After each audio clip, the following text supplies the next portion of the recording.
Is organic gardening overrated? Yes. Just kidding. Organic attitude to the gardening is, because again, a lot of these people be like, go organic. You scoop Gaia green into your cocoa. Shut up. Or down to earth, or build a soil. Like, no, you order the stuff that Jeremy's team already assorted for you. It's called organic. It's like saying, all I do is eat organic foods. You don't grow a lick of nothing. Everything comes in a plastic container from the store, and it says it's pesticide. Like, again, I'm a little harsh. I don't mean to be so harsh, but it's just like, I hate the attitude, man. I hate the attitude that comes behind organics. Like, man, taste the terps, bro, finally. It's very hype right now. There's tons of importance, right? It's great for the environment. I don't think compared to some of the other methods, right? So I don't think anybody can argue that. But it's just so hyped up these days. I mean, warp back 15 years ago, and hydroponics was the hype. You know what I mean? Everybody's doing hydroponics. That was the best way to grow.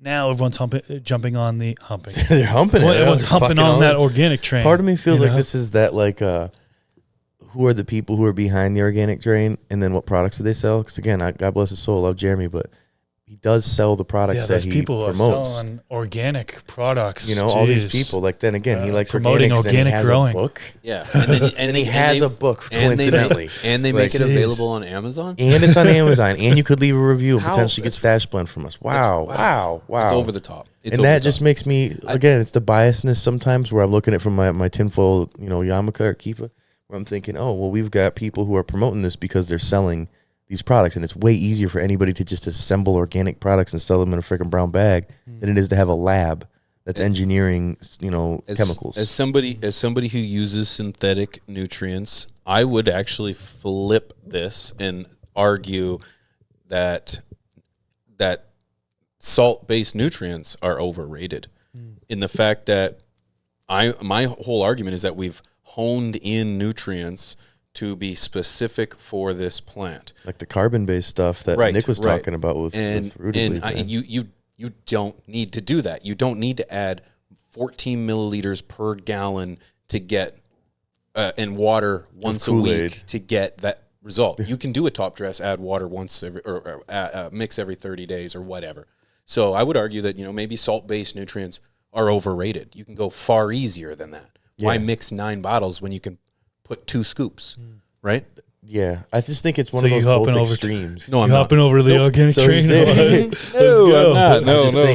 I think once Pigeons hops to organic train, you have to play Call of Duty with us. Oh, I think this is just what it is. Or he's got to join Emerald Hills, one or the other. It's one of these things. Funny. But I think it's just one of the argument goes both ways. If you're quiet. Extreme, he got real quiet right there. He's like, "Okay, don't go organic. Stay bottles." I'm waiting for GTA 6. Oh, you heard it first. You heard that here first. Okay, all right. 2025, I think, right? Yeah, the old kid will probably. I thought they released date. I thought they announced a release date. They said not an official release date. No, not an official 2025 release year. 2025. Release year. Release decade. I think there's just hype on the date, but we just lost 65% of our viewers if we continue talking about Grand Theft Auto. It is. They get it. They get it. Overhyped. It's overhyped. Grand Theft Auto 6. Leave it in the comment section. But if you do stick around, but I feel like this is the argument: is if it's too extreme, one way or the other. If it's like organic or synthetic, it's like grow what works best for you. Give me the reason why you like it, and then if you're like, oh, well, look, I get good results, you're like, oh, you good from organic too. Like,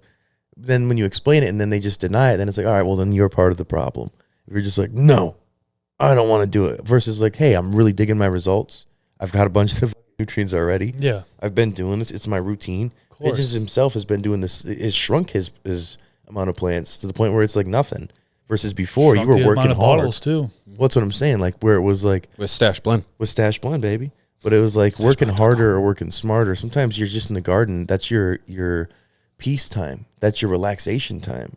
So some people don't mind being there mixing the nutrients and water. That's my therapy. Exactly. Therapy. So it's hard to then say, you know what? Do nothing. Do that once every 30 days. You're gonna take away the hobby that I like about this part. You know. So I can see that argument when it comes into place. But then again, once a week, you water Stash Blend in teaspoon per gallon. You will still be in there every week. And there goes the other 35% of our audience. I'm just saying, if you've got your process and you like it, you can't knock somebody else's process for it. And I think the hype is more about being biased to one organic or synthetic, more than just organic. But right now, heavy in the organic side, which I love that. It's cool. I think there's a place for both. Precision growing I mean, when they're doing studies, it's arguably Should be great, better transgrowers to out have there. hydroponics where you have a certain ppm of each specific nutrient, and then you can adjust and do experiments. So I think that's important, That's as the well as organic transnutrient. being important because of its eco-friendliness. So yeah. I was going to say that's a transition of nutrients to fucking like this organic conversation we had. People can find a place to use both, or like if your soil needs to be amended, and so to speak, and you don't have the time because you have to go into it, people will still use bottled nutrients. So there's no knocking each side. I think to say one's overhyped, yeah, both are. Both are overhyped. Pick what works good for you. Don't do either. Don't do either. Yeah, do not. Water only, no nutrients. This FTS clip was brought to you by AC Infinity, leaders in garden innovation. Use discount code TheStash15 at checkout to save some money on your order. From the Stash Podcast.